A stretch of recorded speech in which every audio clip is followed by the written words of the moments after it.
welcome back. Today we're going to continue our journey to BFS. So we're going to talk about this jump game number 4. And let's go ahead and read the question. Given an array of the integers array, and you are initially positioned at the first index of the array. And in one step you can jump from the index I to the index. So which index? So you got 3 indexes to jump from. So you can jump from index I to index I plus 1, which is the right hand side by 1 step, or the left hand side by 1 step, I minus 1, as long as we are within the boundary. And then you can jump to J, where the J position has the identical value as your index I. So as long as you have the same identical value, and then you can jump to that place. So let's, oh okay, by the way, so return the minimum numbers of the steps to reach the last index of the array. And notice you cannot jump outside of the array at any time. So we have the boundary limitation. Perfect. So let's check one of the example right here. So your goal is to jump from the first index to the last index. So you are initially positioned at right here, and at any step you can jump to the right. So which means you can jump one step, and then that's going to be the length of the entire array minus 1, and that's your worst case scenario. So what's the best case scenario? So that's more like a greedy search, right? So it's more like using BFS, exploring outer neighbors and stuff like that. So you start from here, and then you seek for a value that is identical to your current position. Do we have that? Yes, we do. So we can jump from index 0 to index 4, which is right here. And once we come over here, and then we can either go right or go left. If we go right, we can come over here and jump to here, because 23 is identical to 23, and then we go right and go right. But that's not the best case scenario.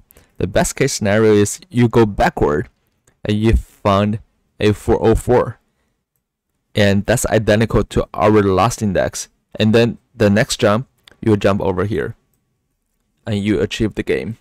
So basically we can, so the third condition is the tricky one. So how do we achieve that? So I think there's an easier solution for this, right? So I think most people can come up with this. So we can find a hash map. So once we have the hash map, and for the value, for example, the num, let's say 23. So if the value is 23, we put all the positions, we put all the index in this. So this is 0, 1, 2, 3, 4, 5, 6, 7. So we put 5, 6, 7. So we put 5, 6, 7 in it. And then we know, wait a minute. So once we are at position 23, so we can jump to all these places. And that will accelerate our process in terms of the BFS. In terms of doing linear search, this is better. Perfect. So now we can go ahead and start like writing our BFS algorithm. So let's go ahead and write. The first thing we're gonna need is the hash map and default dict, and we're gonna have the list in it because we're gonna store a whole bunch of index, and we're gonna have the array length. And once we have that, and for I in num in range numerate of array, and then so we can have our table num and start append all the index in it. So this will store all the index we have. Then we can go ahead and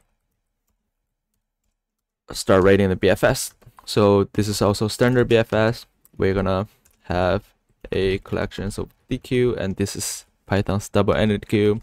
We gotta put our initial position, which is the index 0, and we also gonna have a hash set to storing like whatever the value we already computed. So just in case we don't double visit any spot twice, and we put the initial position in as well.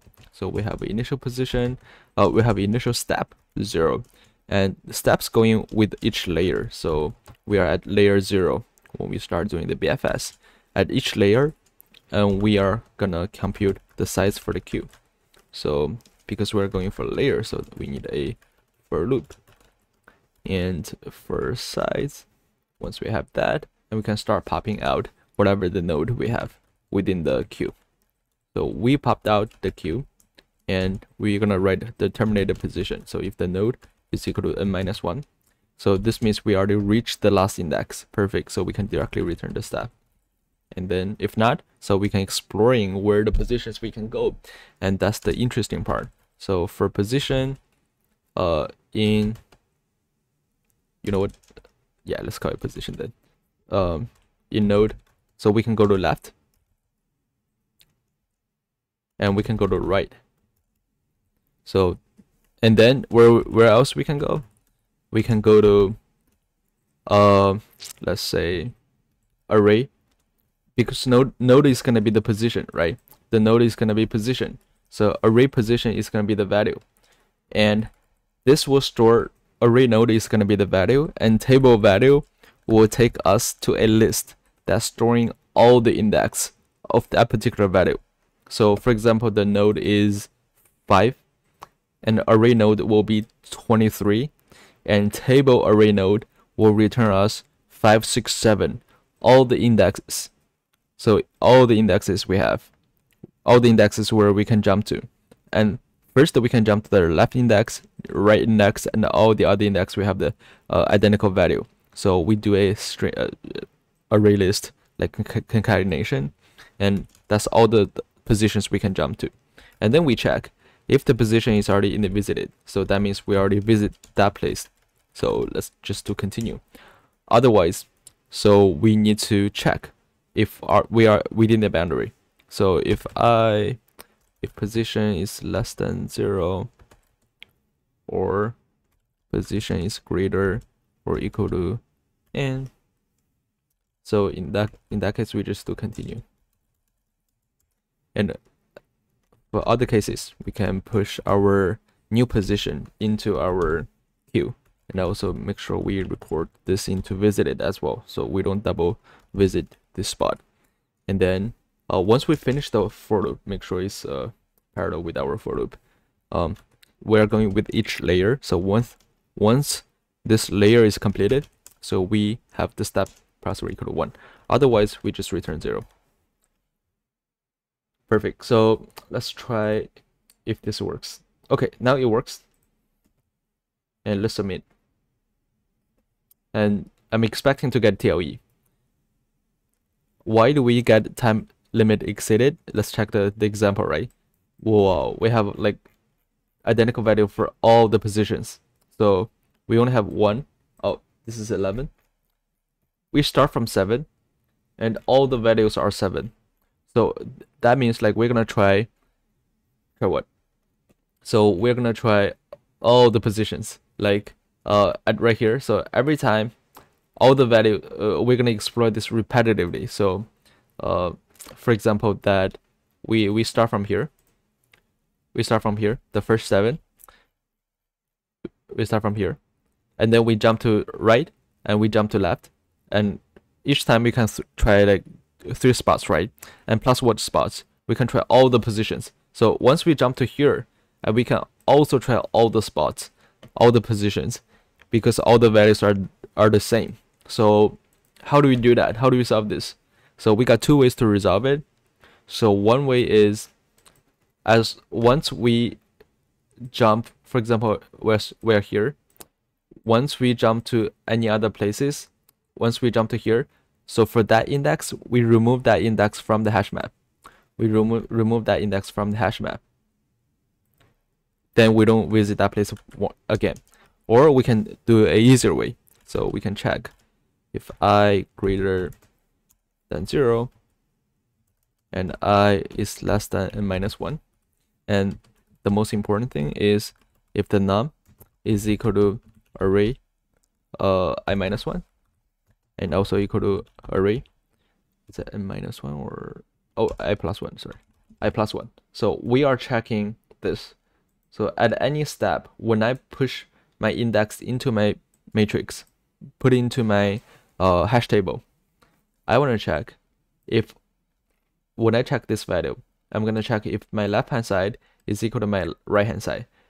If they're the same, it doesn't matter. I'm going to move forward.